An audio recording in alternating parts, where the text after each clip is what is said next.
தமிழ் மக்களுக்கு வணக்கம். அப்பல்லோவில் ஸ்டாலின். இதை எதுக்காக நம்ம தொடர்ந்து சொல்லிட்டு இருக்கோம் அப்படின்னாக்கா, அப்பல்லோவில் ஸ்டாலின் அனுமதிக்கப்பட்ட தினத்திலிருந்து என்னென்ன சிகிச்சை அவருக்கு வழங்கப்பட வேண்டும் என்பதிலிருந்து ஆரம்பித்து, என்னென்ன சிகிச்சை அவருக்கு வழங்குவதற்காக ஆலோசனைகள் மேற்கொள்ளப்படுகிறது என்பது வரையில் நம்ம பல விஷயங்களை சொல்லி வந்திருக்கோம். நாம சொன்னது தான் நடந்திருக்கிறது. இவங்க ஆங்கியோ பண்ணதாக உருட்டுறாங்க. ஆங்கியோ பண்ணியிருந்தா 2 மணி நேரத்தில ஸ்டாலின் வீடு திரும்பி இருப்பார். ஆனால் இன்றைக்கு ஸ்டாலினுடைய ஃபோட்டோ எடுத்து போட்டாங்களா? அல்லது ஸ்டாலின் காணொளி காட்சிகளாக வாயிலாக இன்றைக்கு அதிகாரிகளிடம் பேசினாரா? மக்களிடம் பேசினாரா? இது எதுவுமே இருக்காது. ஏன்னா, ஸ்டாலினுக்கு செய்திருப்பது அறுவை சிகிச்சை. இந்த அறுவை சிகிச்சைக்கு ஹைதராபாத்திலிருந்து ஒரு மருத்துவர் வந்திருந்தார்.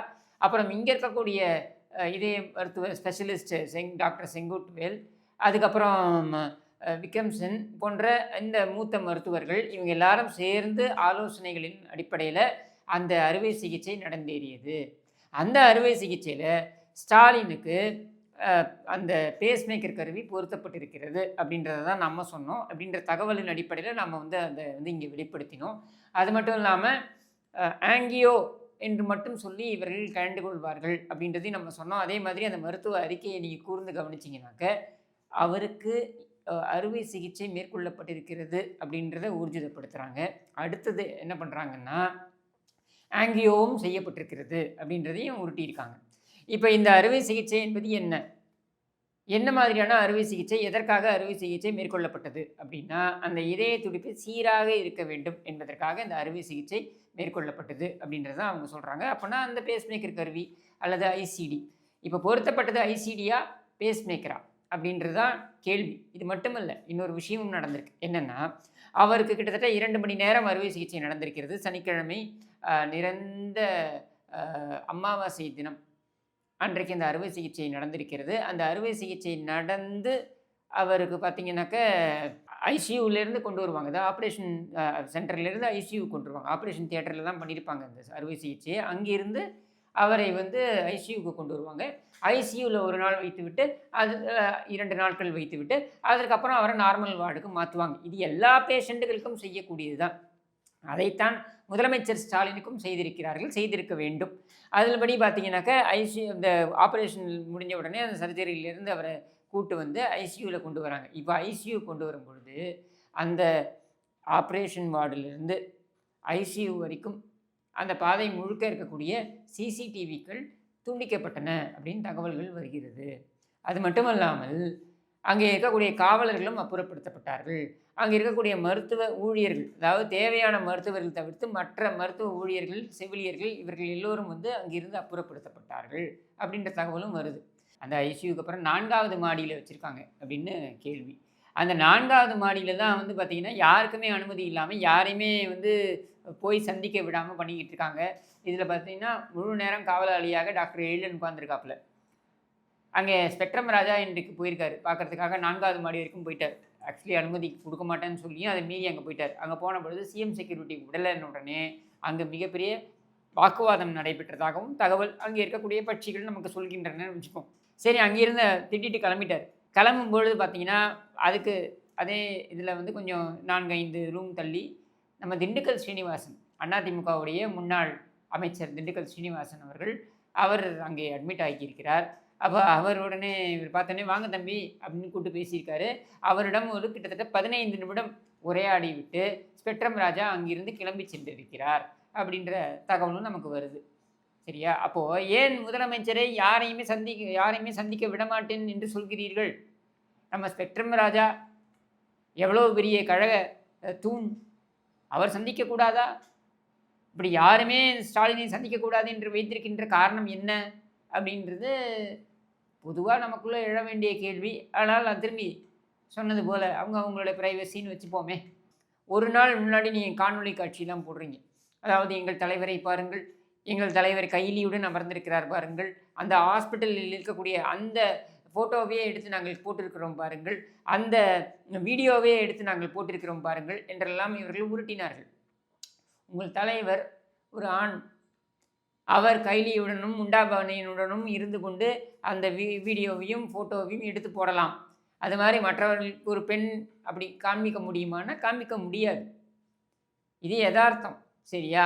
ஆனால் நீங்கள் சிசிடிவி ஏன் துண்டிக்கப்பட்டது அப்படின்னு சொல்லி அப்பல்லோவில் செல்வி ஜெயலலிதா இருந்த பொழுது அங்கே சிகிச்சையில் வந்து அந்த அவருடைய அந்த ஃப்ளோரில் வந்து சிசிடிவி துண்டிக்கப்பட்டதுன்னு சொல்லக்கூடிய நீங்கள் இப்பொழுது ஏன் சிசிடிவி துண்டிக்கப்பட்டதுன்றது சொல்லுங்கள்.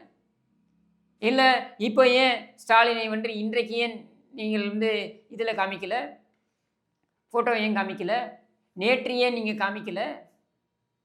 நேற்று அவருக்கு அறுவை சிகிச்சை நடந்திருக்கு தானே, நேற்று காமிச்சாங்களா ஃபோட்டோ, நேற்று காமிச்சாங்களா காணொளி? ஏன் நேற்று அதிகாரிகள் செல்ல மாட்டார்களா, அவரை சந்திக்க மாட்டார்களா? நேற்று என்ன விடுமுறையா, அல்லது இன்று என்ன அவருக்கு காமிக்க மாட்டாங்களா? இன்று என்ன விடுமுறையா? நேற்றும் இன்னைக்கும் ஃபைல்ஸ் பார்க்கலையா அவர்? நேற்றுக்கும் இன்றைக்கும் அதிகாரிகளோடு அவர் பேச மறுத்து விட்டாரா, இல்லை அதிகாரிகள் அவரை சந்திக்க மறுத்து விட்டார்களா? சரி, இதையெல்லாம் கடந்து இன்னொரு கேள்வி. அரசியல் தலைவர்கள் செல்கிறார்கள் அவரை பற்றி விசாரிப்பதற்கு. செல்வ பிறந்தகையிலிருந்து திருமாவளவனிலிருந்து நிறைய அரசியல் தலைவர்கள் செல்கிறார்கள். நம்முடைய முதலமைச்சர் நாம் சென்று விசாரிக்க வேண்டும் தான், அதில் ஒன்றும் மாற்று கருத்தே கிடையாது. ஆனால் அவர்கள் யாராவது ஸ்டாலினை பார்த்தார்களா? ஸ்டாலினை பார்த்தேன் என்று சொன்னார்களா? அவர்கள் எல்லோரும் அங்கே உதவாநிதியோ அல்லது மூத்த அமைச்சர்களாக இருக்கக்கூடிய மாசு சார் அல்லது இந்த பேட்டரவுடி சேகர் பாபு இவர்களை மட்டும்தானே சந்தித்தார்கள். ஏன் ஸ்டாலினை சந்திக்க அனுமதிக்கவில்லை? ஸ்டாலின் சுயநினைவில் இல்லையா? நன்றாக பேசி கொண்டிருக்கிறார் என்று சொல்கிறார்களே, ஸ்டாலினுடைய பெயரில் ட்வீட்டெல்லாம் வருகிறது. ஸ்டாலினால் ட்வீட் செய்ய முடியும், ஆனால் ஸ்டாலினுடைய ஃபோட்டோ வராதா? இப்படியான கேள்விகள்லாம் நாமும் கேட்கலாம். ஆனால் என்ன தெரியுமா, முதலமைச்சர் என்பவர் முதலமைச்சர் என்பதையும் கடந்து அவரும் ஒரு தனிநபர், அவருக்கும் பிரைவசி என்று இருக்கிறது. அந்த பிரைவசி என்பதனை நாம் மதிக்க வேண்டும். அப்போ இதுதான் எல்லோருக்கும் பொருந்தும்.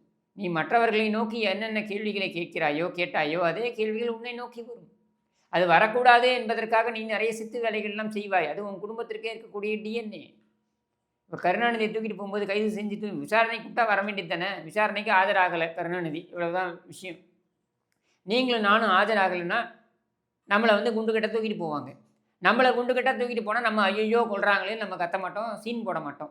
ஆனால் கருணாநிதி போட்டார். இதுக்கு கருணாநிதியை அடித்து இழுத்து என்றெல்லாம் இவர்கள் ஒரு கதை கட்டினார். யாரும் அடிக்கலை, யாரும் இழுக்கலை. தான் வர மறுத்தார். அப்போ வர மறுக்கிறார் என்கிற பொழுது சட்டம் தன் கடமையே செய்கிறது. இதை நான் சொல்லலை, வீரமணியே சொல்கிறார். விசாரணை கூப்பிட்டா போக வேண்டியது தானே, வயசாக இருக்கல, 7 கழுத வயசாக இருக்கல, 8 கழுத வயசாக இருக்கல, உனக்கு போக வேண்டியது தானே, ஏன் அடம் பிடிக்கிற? நான் கேட்கல, வீரமணி கேட்டார். அதை மாதிரி தான் இங்கே ஸ்டாலின் அவர்களுடைய சிகிச்சை என்பது ஒரு தனிநபருக்கான சிகிச்சை என்று தான் பார்க்க வேண்டும். முதலமைச்சர் என்கிற பதவியில் இருக்கிறார், அந்த அக்கறை நம்ம எல்லோருக்குமே இருக்குது. ஆனால் அதையும் கடந்து ஸ்டாலின் என்கிற தனிநபருடைய பிரைவசி என்பது பாதுகாக்கப்பட வேண்டும். அதனால தான் நீங்கள் எதிர்கட்சி பார்த்தீங்கன்னா கண்ணியத்துடன் நடந்து கொண்டிருக்கிறது. இதுவரையில் பார்த்தீங்கன்னாக்கா அதிமுக இது மாதிரியான கேள்விகளை கேட்கல, நியாயமாக கேட்டிருக்கணும். முதலமைச்சருக்கு அனஸ்தீஷியா கொடுக்கப்பட்டதா, லோக்கல் அனஸ்தீஷியா கொடுக்கப்பட்டதா? லோக்கல் அனஸ்தீஷியா கொடுக்கப்பட்டது என்றால் அந்த சர்ஜரி நடந்த அந்த காலம், அது 1 மணி நேரமோ 1/2 மணி நேரமோ 2 மணி நேரமோ, அந்த காலத்தில் யார் முதலமைச்சர் பணியை பார்த்தார்கள்?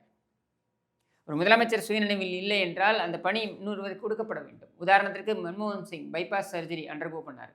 அந்த பைபாஸ் சர்ஜரி அண்டர்கோ பண்ணுகின்ற அந்த 2 மணி நேரமோ 3 மணி நேரமோ 4 மணி நேரமோ அப்பொழுது இருந்த மூத்த அமைச்சர்கள் யாராவது பிரணாப் முகர்ஜியாக இருக்கலாம், இல்லை வேறு ஒரு நபராக இருக்கலாம், அவருக்கு அந்த பொறுப்பு வழங்கப்பட்டது.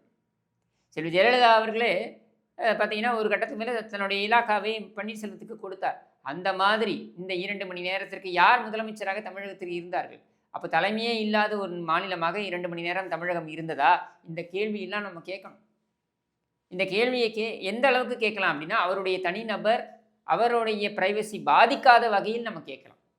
இந்த சமயம் பார்த்தீங்கன்னா அப்போலோ உஷாராயிட்டாங்க. அவங்க என்ன சொல்லிட்டாங்கன்னா, கையெடுத்து கும்பிட்டுட்டாங்க, தயவு செஞ்சு இனிமேல் எங்கள் பேரை உருட்டாதீங்க. ஏன்னா கடந்த முறை நாங்கள் வந்து பட்டுட்டோம், இந்த முறை நாங்கள் அதை பட தயாராக இல்லை. நீங்களே ஒரு குழு அமைத்து, நீங்களே அறிக்கைகளை வெளியிட்டு, நீங்களே அதை எதிர்கொள்ளுங்கள், இதற்கு நாங்கள் பொறுப்பு ஏற்றுக்கொள்ள மாட்டோம் அப்படின்னு சொல்லிட்டு தான் நாங்கள் வந்து இவருக்கு சிகிச்சையை மேற்கொள்வோம் என்று சொல்லிவிட்டதாகவும் தகவல். அப்போது ஸ்டாலினுக்கு என்ன சிகிச்சை கொடுத்திருக்கிறீர்கள்? இதை வெளிப்படையாக சொல்லாமல் மேல் பூச்சி பூசி கொண்டிருக்கிறீர்கள் அப்படின்றது தான் உண்மை. அது நீங்கள் உங்களுடைய உரிமை அப்படின்றத நாங்கள் மதிக்கிறோம் அப்படின்றதையும் சொல்லி, இந்த பேஸ்மேக்கர் கருவி பொருத்தப்பட்டதா, இல்லை ஐசிடி கருவி பொருத்தப்பட்டதா என்பது குறித்து நமக்கு வரக்கூடிய சோர்சஸ்லிருந்து மேலும் தகவல்களை பெற்றுக்கொள்வோம். பெற்று உங்களிடம் கொண்டு வந்து முன்னே வைப்போம். அதுக்கெல்லாம் யாரும் நம்மள மிரட்ட முடியாது. ஏன்னா, இவர்கள் என்னெல்லாம் உருட்டினார்கள் என்பதனை புரிந்து கொள்ளுங்கள். அதே காலகட்டத்தில செல்வி ஜெயலலிதா அவர்கள் கைய காணோம், கால காணோம் என்றெல்லாம் இவர்கள் உருட்டினார்கள். நாம அப்படிலாம் உருட்ட போறதில்ல. சரியா? நாம வந்து ஸ்டாலின் சிகிச்சை செய்யும் பொழுது டோப்பாவுடன் இருந்தாரா? டோப்பாவை கழட்டி வைத்தாரா? இந்த கேள்விலாம் நம்ம கேட்க போறதில்ல. நம்மை பொறுத்தவரைக்கும் நாம கேட்கக்கூடியது டைரக்ட் கேள்விகள் தான். நீங்கள் இந்த கேள்விகளை எல்லாம் அப்பொழுது முன்வைத்தீர்களே, இந்த கேள்விகள் இப்பொழுது உங்களுக்கு பொருந்தாதா என்பதனை நீங்களே சுய பரிசோதனை செய்து கொள்ளுங்கள். சிகிச்சைக்கு ஒரு நாள் முன்னாடி வீடியோ கான்ஃபரன்சிங்கில் நீங்கள் போடுகின்ற நாடகத்தை எல்லாம் பார்த்து, சிகிச்சை அன்றைக்கு அவர் என்ன நிலையில் இருந்தார் என்பதனை நாங்கள் புரிந்து கொள்ள வேண்டும் என்று நீங்கள் நினைப்பீர்கள் என்றால், மக்கள் அவ்வளவு ஏமாளிகள்லாம் கிடையாது. நாங்கள் இப்பொழுதும் சொல்கிறோம். ஸ்டாலின் குணமடைந்து வீடு திரும்ப வேண்டும், பூரண நலம் பெற்று வீடு திரும்ப வேண்டும் அப்படின்றது தான் எங்களுடைய பிரார்த்தனை. அது என்றைக்குமே இருக்கும். அது வேறு விஷயம். ஆனால் இந்த தகுதித்தங்களை எல்லாம் நீங்கள் செய்யாமல் இருங்கள் அப்படின்னு உங்களை நாங்கள் வந்து வற்புறுத்த போவதும் கிடையாது. ஏன் வற்புறுத்த போவதில்லைன்னா, தகுதித்தம் என்பது உங்கள் கும்பலுக்கே இருக்கக்கூடிய அது உங்களுடைய பிறவி குணம். அதை மாற்ற முடியாது. பட் இதையெல்லாம் மக்கள் முன்னாடி கொண்டு போய் வைக்கணும். இதெல்லாம் மீடியா செய்யாது. நியாயமாக மீடியா கேட்டிருக்கணும். மீடியா அந்த எப்படிலாம் கேட்டாங்க. அதே கேள்வியை கேளுங்க. அப்போலோவில் சிசிடிவி ஏன் துண்டிக்கப்பட்டதாக தகவல் வருகிறது? ஏன் துண்டிக்கப்பட்டது? காவலர்கள் அப்புறப்படுத்தப்பட்டார்கள் என்ற தகவல் வருகிறது. அவரோட உடல்நிலை சீராக இருக்கிறது அப்படின்றதில் நமக்கு ஒன்றும் மாற்று கருத்து கிடையாது. ஆனால் அவரை அந்த கோலத்தில் காண்பிக்க கூடாது என்பதில் நீங்கள் காட்டுகின்ற அதே அக்கறையைத்தானே மற்றவர்களும் காண்பிப்பார்கள். அப்போ அவர்களை பார்த்து ஏன் இந்த கேள்விகளை கேட்டீர்கள்? இதெல்லாம் நியாயமான கேள்வி. யாரையும் பதட்டப்படுத்த வேண்டும் அப்படின்றதுக்காக கேட்கப்பட்ட கேள்விகள் கிடையாது. இதை இந்த காணொளியை பார்ப்பவர்களே புரிந்து கொள்வார்கள் என்று கூறி விடைபெறுகிறேன். நன்றி, வணக்கம்.